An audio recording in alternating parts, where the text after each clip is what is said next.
The story begins with Yamada, who looks like a scary, messed up idiot and absolutely hates school. But his life changes when he meets witches who want to kiss him. One day his teacher scolds him again for being a terrible student and tells him to be more like Urara, the blonde, super smart girl with perfect grades. As Yamada walks through the school, everyone avoids him because of his terrifying reputation for picking fights. But instead of being impressed by Urara, he finds her annoying. So he tries to mock her, but like a total idiot, he slips, crashes into her, and they both go tumbling down the stairs. For a moment, he sees a white light like he's about to get reborn. But when he wakes up, everything seems normal, or so he thinks, until he looks down and realizes he now has a pair of melons and is missing his pickle. He switched his body with Urara. Freaked out, Yamada rushes to find Urara and sees her in his body calmly studying in class like nothing happened. Everyone is confused, wondering what happened to Yamada. Urara pulled him aside and suggested they try falling down the stairs again to switch back.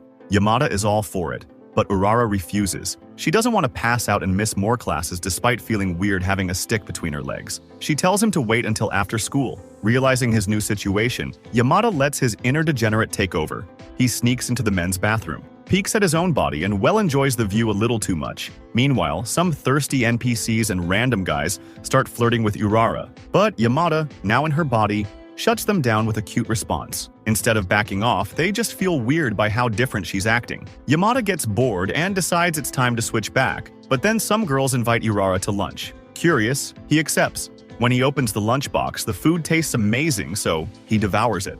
The girls laugh, and one of them, Ren, reminds him to get ready for class. Yamada opens Urara's bag to grab a book, but instead finds it full of insults about her. Then he checks her locker and sees it's filled with trash and even more nasty messages. That's when it hits him. Urara is being bullied. Later, Yamada vents to Urara about it. But instead of getting angry, she just apologizes, saying he got a taste of what she deals with every day. Yamada remembers how she's always alone, never talking to anyone, and finally realizes she has no friends. Determined to teach those bullies a lesson, he tells Urara to delay switching back, but she suddenly gets aggressive, telling him to stay out of her business. Meanwhile, Ren watches them and later confronts Yamada, who is actually Urara in his body. She throws a bag at him and tells him that Urara and Yamada should go make weird, deformed babies together. Yamada, as Urara, isn't having it and starts walking toward Ren to throw hands. But before he can land a punch, Urara, in his body, jumps in and gets hit instead. Now she's cowering in Yamada's body while Yamada, in Urara's body, looks terrifying, scaring Ren away. Later, they return to the staircase to switch back. Urara thanks Yamada for standing up for her, and they try falling on each other again, but nothing happens. They try again and again, still no luck. Yamada starts panicking, desperate to get his sausage back. That's when Urara remembers something. When they first fell, their lips touched. Without hesitating, she kissed Yamada. Suddenly, they switch back. Yamada is in shock, completely flustered, but Urara stays calm, acting like it's no big deal and going back to studying. He's left standing there completely confused about his feelings. The next day, they test the theory by kissing again, and just like that, they switch bodies. Urara, completely unbothered, tells Yamada to keep it a secret. Meanwhile, Yamada starts overthinking, wondering why she's so chill about kissing him. He starts suspecting, could she actually be in love with him? Urara helps Yamada with his exams while Yamada just chills, stuffing his face with food. But then a white-haired dude named Mamora suddenly pulls him aside for a private chat. Mamora starts by saying that Urara, who is actually Yamada right now, was supposed to go on a date with him. This immediately makes Yamada panic, and then Mamora starts trash-talking Yamada, roasting his terrible haircut, which really ticks him off. Before Yamada can do anything, the same thirsty groupies from earlier show up, singing over Urara. But this time, Yamada is extra disgusted. These guys are the kind of gamers who don't shower. Mamora, acting like a Chad, tries to pull Urara away, but instead, he gets his teeth kicked in like a total wimp. Annoyed, Yamada decides to handle things himself and kicks them away. That's when Mamora starts fake crying, revealing that this was his plan all along. Then he casually tells Yamada that he knows he's actually Yamada in Urara's body. Suddenly, Urara shows up because Mamora called for her. He then offers them a private room in his supernatural club where they can keep switching bodies as much as they want for personal gain. But then Mamora realizes they've only been kissing each other and decides he wants to try body swapping too. He goes in for a kiss with Urara, but she immediately refuses, so he turns to Yamada instead. Yamada, obviously not wanting to kiss a dude, backs away. But then Urara, feeling curious, grabs Yamada and holds him still, while Mamora kisses him. Boys love style, and just like that they switch bodies. Now they have a new theory. Yamada can swap bodies with anyone by kissing them. Mamora, excited by this discovery, starts planning to bring in more girls for Yamada to kiss. But Urara quickly shuts that idea down. Yamada suspects she might be jealous, but it turns out she just wants to keep this ability a secret. From then on, they officially join Mamora's supernatural club, occasionally helping the student council. One day, a new girl, Miyabi, shows up wanting to join the club. She's super excited and tries to show off her supernatural abilities first by attempting to bend a spoon. She fails miserably, then by showing a fake alien photo and a random rock she claims is from another world. Despite her enthusiasm, the group secretly panics because they don't actually have any club activities, so they decide to just pretend to be a real club. Suddenly, Miyabi bursts in with a bunch of cleaning supplies and orders Yamada to help clean. Yamada hates it, but Mamora convinces him to just go along with it. After he finishes his chores, Yamada sees an announcement that he has to retake a test. He rushes back to the club, sees that Urara is the only one there, and asks her to switch bodies so she can take the test for him. She agrees, and just as they're about to kiss, Miyabi barges in. She gives him more chores. Yamada does them, then tries to kiss Urara again, but Miyabi interrupts him again. This cycle keeps repeating until the entire club room is spotless. Finally, Miyabi is about to give him another task when Mamora saves the day by sending her to the student council office to register the club. Mamora assures Yamada that it'll take a while, so Yamada wastes no time and plays tongue twister with Urara to switch bodies. But just as they kiss, Miyabi pops up again. She starts panicking, revealing that the student council room was locked, and then after seeing them kiss, she bursts into tears, thinking this club is just a place for degenerates instead of a real club. Furious, she declares war on them, promising they'll pay for lying to her. The next day, Yamada arrives at school only to see a horrifying post on the announcement board. It's a picture revealing that he and Urara kissed. The entire school erupts into chaos. Miyabi steps out like a supervillain, glaring at Yamada and saying, "You're a boy, and I will make sure everyone pays for this." Yamada, realizing he needs to fix this, invites Miyabi back to the club to talk, but she refuses and tries to leave, so Yamada blocks her path and tells her she can only leave if she kisses him. Miyabi starts backing up, terrified that this man might actually make her squeal out happy noises, but Yamada doesn't hesitate. He goes on the offense and kisses her as soon as they switch bodies. Yamada knocks Miyabi out to make sure she doesn't get in his way. Then, for cultural research purposes, he checks out her plump melons.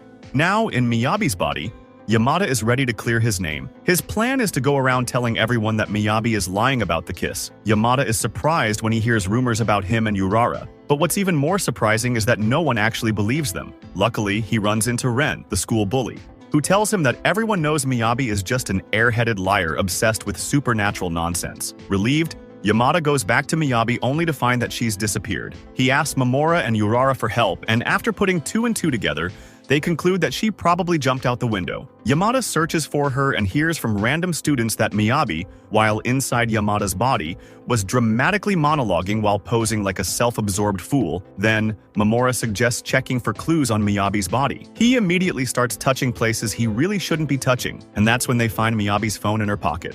Inside, there's a message demanding money. Turns out Miyabi got scammed into buying those fake supernatural items she had shown off earlier. Meanwhile, Miyabi, still in Yamada's body, is getting beat by the scammer she owes money to. Yamada, now in Miyabi's body, pulls up and returns the fake junk and shuts the frauds down. The scammers mock Miyabi, saying she only bought those because she wanted to be popular. This hits Yamada right in the feels, making him see Miyabi in a new light. The crooks try to take advantage of Miyabi's body, but it's a bad move. With Yamada inside, he serves them a 3-piece chicken knuckle sandwich special, teaching them to never mess with boss babes. After they return to their normal bodies, Miyabi apologizes for spreading rumors and for using Yamada's body to beat up those guys and ends up getting wrecked herself. After saying sorry, she thanks them and prepares to leave, but Yamada stops her and says, "You're part of the supernatural club now." Miyabi immediately starts crying tears of joy to confirm that body swapping is real. Miyabi shoves Yamada into Urara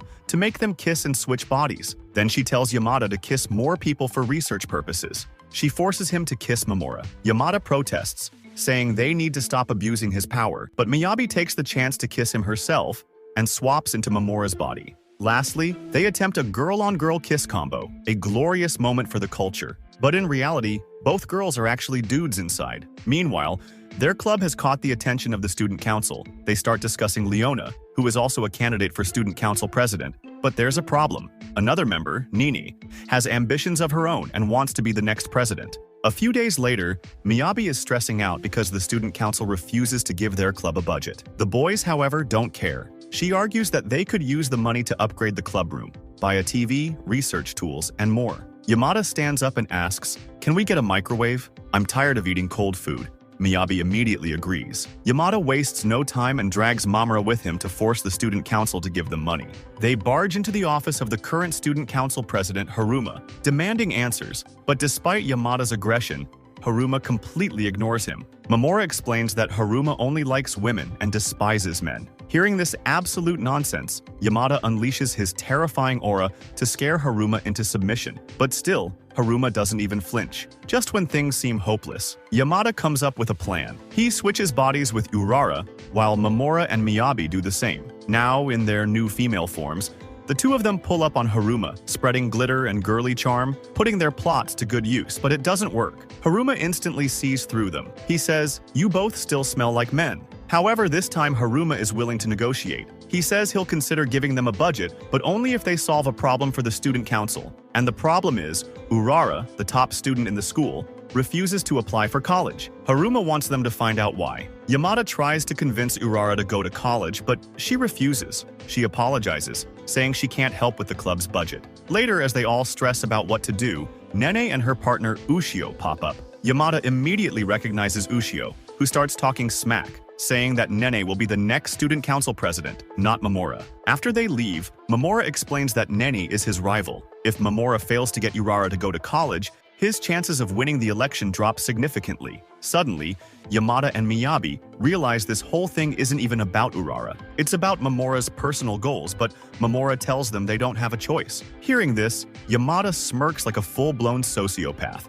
He says it's time to go full Ayano Koji on them. The next day after class, Urara pulls Yamada aside and asks him to kiss her. Without even questioning why, Yamada just goes for it, and then hits him that Urara was sick and wanted him to experience it for her.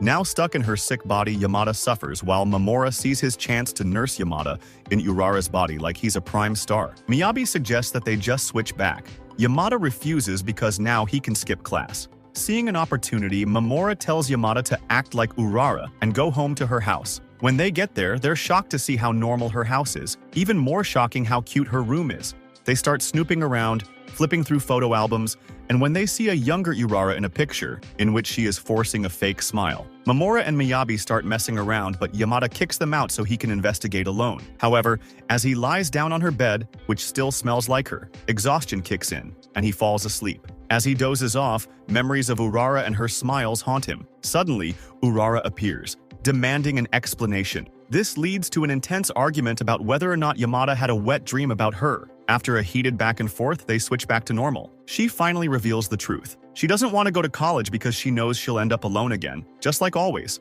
studying with no one by her side. Hearing this, Yamada apologizes for trespassing and leaves, but then he comes back with a head compress in hand. He confesses something. "At first, I hated going to school, but ever since I met you, school's been fun. I can't wait to go to college now, so come with me, Urara." She blushes, and then, with a small smile, she agrees, because more than anything, she wants to be with him. Thanks for watching. Make sure to subscribe and turn on the notification bell so you can get more videos like this.